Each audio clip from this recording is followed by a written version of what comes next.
রাজধানী ঢাকা সহ দেশের বিভিন্ন স্থানে আজও তীব্র গ্যাস সংকট অব্যাহত আছে।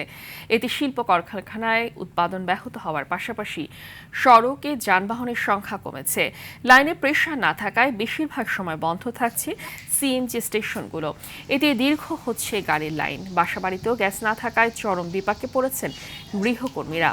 অভিযোগ রয়েছে, একদিকে গ্যাসের সংকট, অন্যদিকে কারখানার বড় বড় লরিতে গ্যাস দেওয়ার কারণে দুর্ভোগ বাড়ছে। গ্যাস সংকটে ব্যাহত হচ্ছে বিদ্যুৎ উৎপাদন। প্রতিদিন 20 থেকে 25% বিদ্যুৎ উৎপাদন কমেছে গ্যাস সংকটের কারণে।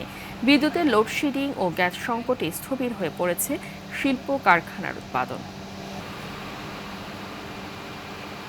2024-এর পরে সরকার চেঞ্জ হলে এখনো কেন আমরা গ্যাসের ভোগান্তির মধ্যে থাকবো? লাইনে কোনো গ্যাস নাই, গাড়িওয়ালারা দূর দূরান্ত জায়গায় যাবে, তারা এসে ফিরে যায়, তারা কষ্ট অনুভব করে।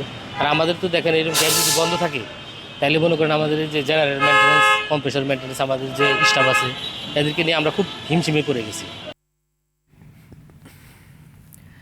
দর্শক, গ্যাসের সংকটের আরো খবর জানাতে সাভার থেকে সরাসরি যুক্ত হচ্ছেন সহকর্মী জিয়া রহমান। জিয়া, ফিলিং স্টেশনে গ্যাস নিতে গাড়ি ও সিএনজির লাইন কেমন দেখছেন, এবং আরেকটি বিষয় জানাবেন যে বাসা বাড়িতে গ্যাসের সংকট কতটা তীব্র?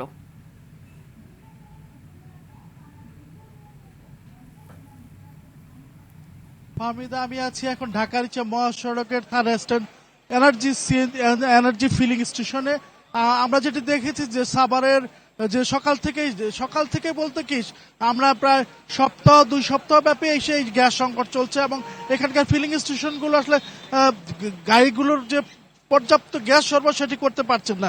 প্রতিটি ফিলিং স্টেশন আপনি যদি একটু দেখেন, যে ফিলিং স্টেশন একটু ঘিরে দেখেন যে তীব্র গ্যাসের যে পরিবহনগুলো এসেছে, এবং প্রাইভেট কার এবং অন্যান্য পরিবহন সেগুলোর তীব্র লাইন রয়েছে, এবং তারা যেটি বলছেন যে ঘন্টার পর ঘন্টা অপেক্ষা করে যে গ্যাস মিলছে সেটি তো প্রেসার পাচ্ছেন না। তাদের যে চাহিদা যে অনুযায়ী যে গ্যাস একটি গাড়িতে যদি 600-700 টাকার গ্যাস স্বাভাবিকভাবে পান, এখানে এসে তারা পাচ্ছেন হচ্ছে 100 থেকে 150 বা 200 টাকা।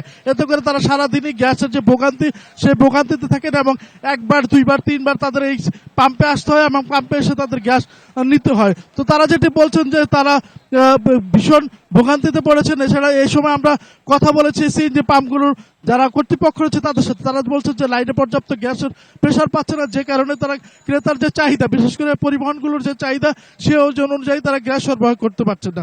পাশাপাশি সাভারের আবাসিক বাসা বাড়িগুলোর কথা যদি বলি, সেখানে গ্যাসের সরবরাহ আরো প্রকট আকার ধারণ করেছে। সাভার জুড়ে আপনি জানেন যে সাভারের প্রায় 70 লক্ষ মানুষের বসবাস। সেখানে গার্মেন্টসের শ্রমিক থেকে শুরু করে সব শ্রেণী পেশার মানুষ এখানে বসবাস করেন। তারা এই গ্যাসের স্বাভাবিক সরবরাহ না থাকে তারা সংকট রয়েছেন। তো গ্যাসের এই সংকট নিয়ে আমরা তিতাস গ্যাস কর্তৃপক্ষের সাথে কথা বলেছি। তারা যেটি বলেছেন যে এলএনজি যে গ্যাস স্বাভাবিক লাইনে দেওয়ার কথা সেটি তারা দিতে পারছেন না, এবং ত্রুটির কারণে আসলে গ্যাস সরবরাহ করতে পারছেন না বলে তারা জানিয়েছেন, এবং খুব শীঘ্রই হয়তো বা এই গ্যাসের সমস্যার সমাধান হবে সেটিও তারা আশ্বাস প্রকাশ করেছেন। ফাহমিদা, ধন্যবাদ আপনাকে।